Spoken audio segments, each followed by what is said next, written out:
মধ্যপ্রাচ্যের যুদ্ধের অবস্থা আবারও ভয়াবহ আকার নিল।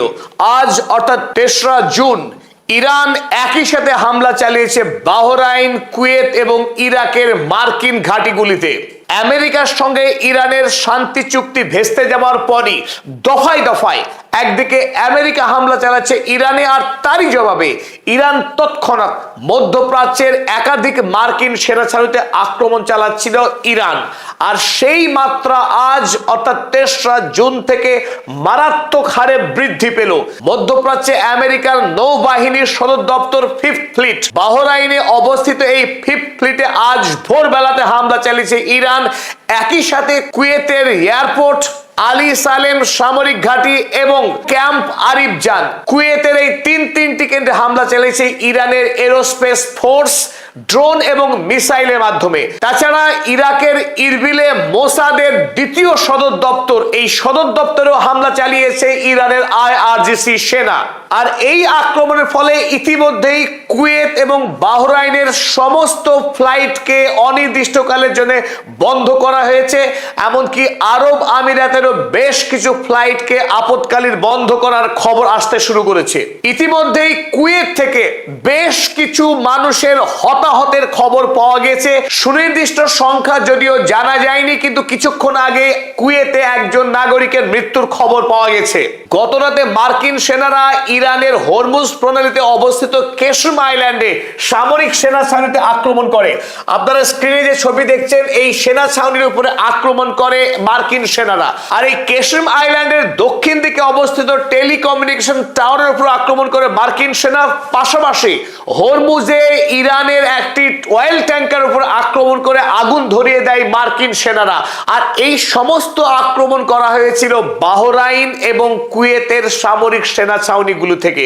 সুতরাং আজ ভোর থেকেই ইরান লাগাতার আক্রমণ শুরু করে দেয় বাহরাইন এবং কুয়েতের একাধিক মার্কিন সেনা ঘাঁটিকে লক্ষ্য করে।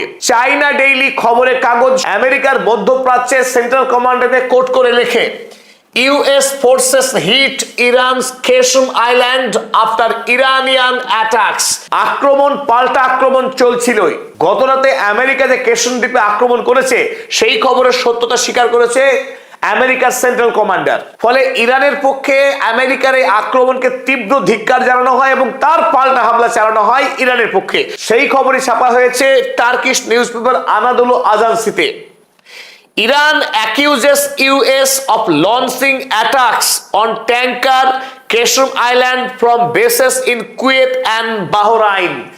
মধ্যপ্রাচ্যের এই দেশগুলি আমেরিকা যুক্তরাষ্ট্রকে সামরিক সেনা ছাউনি তৈরি করতে দিয়ে আমেরিকা এবং ইসরায়েলের সঙ্গে যে সহযোগিতা করে আসছে তার বিরুদ্ধে ইরান ধারাবাহিক প্রতিবাদ জানিয়েছে। এবং আজ এই বাহরাইন এবং কুয়েতে থাকা মার্কিন সেনা ছাউনিগুলিকে লক্ষ্য করে একাধিক ড্রোন এবং মিসাইল হামলা চালানো হয়েছে ইরানের ইসলামিক রেভলিউশনারি গার্ড কোর এবং এরোস্পেস ফোর্সের পক্ষ থেকে।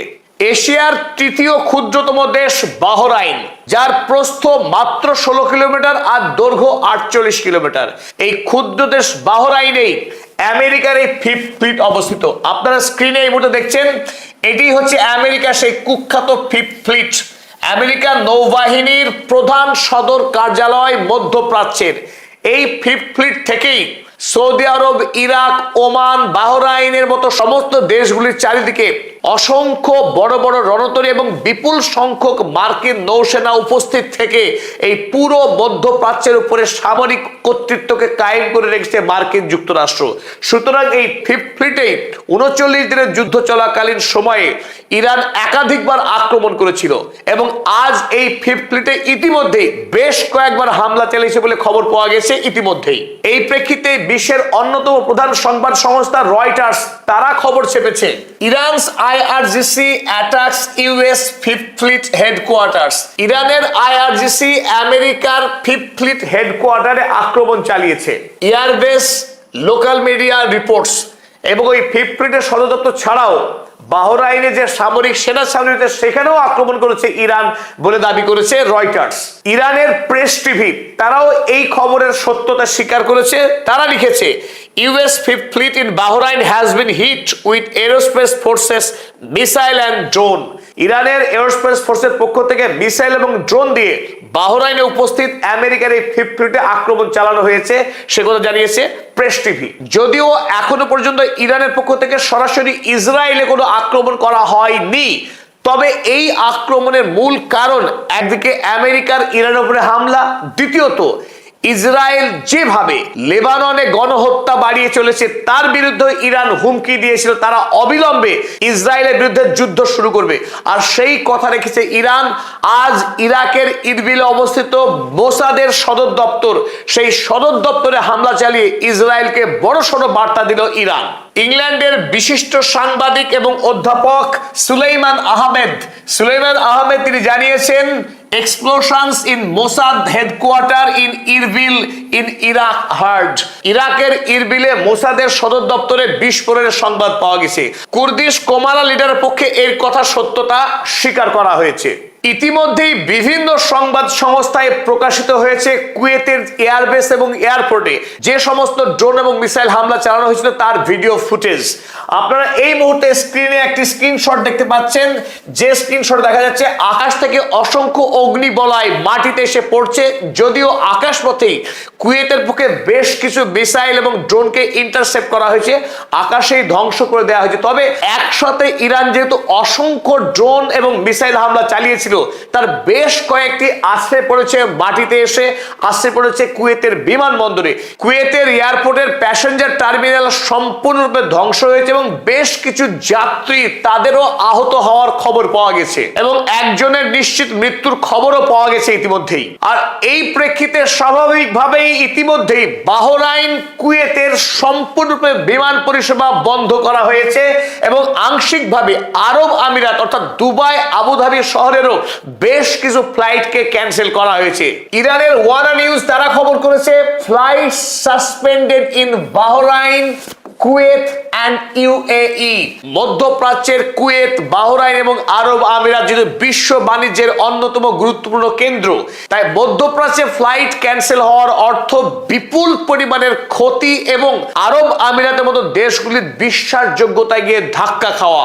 আর সেই কাজই কিন্তু এখন বারবার ঘটছে।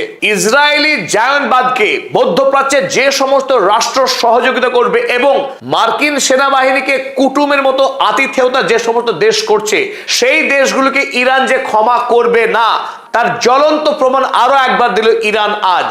যদিও মধ্যপ্রাচ্যের অবস্থা ইতিমধ্যেই অগ্নিগর্ভ, তবে আমেরিকা বা ইরানের পক্ষে কিন্তু এখনো পর্যন্ত জানানো হয়নি যে তাদের মধ্যেকার যে যুদ্ধবিরতি চলছিল সেই যুদ্ধবিরতি আদৌ শেষ হয়েছে নাকি ফুল স্কেল ওয়ার অর্থাৎ পূর্ণ মাত্রায় যুদ্ধ শুরু হয়েছে কিনা। তবে 39 দিনের যুদ্ধে যেভাবে ইরান লড়েছিল, ঠিক একইভাবে নতুন উদ্যমে যুদ্ধ শুরু করেছে ইরান। কারণ আজ একই সাথে বাহরাইন, কুয়েত এবং ইরাকে যেভাবে হামলা চালিয়েছে ভোর থেকে দুপুর পর্যন্ত লাগাতার, তাতে কিন্তু এই ঘটনাকে কোনোভাবেই যুদ্ধ না বলে আর উপায় নেই।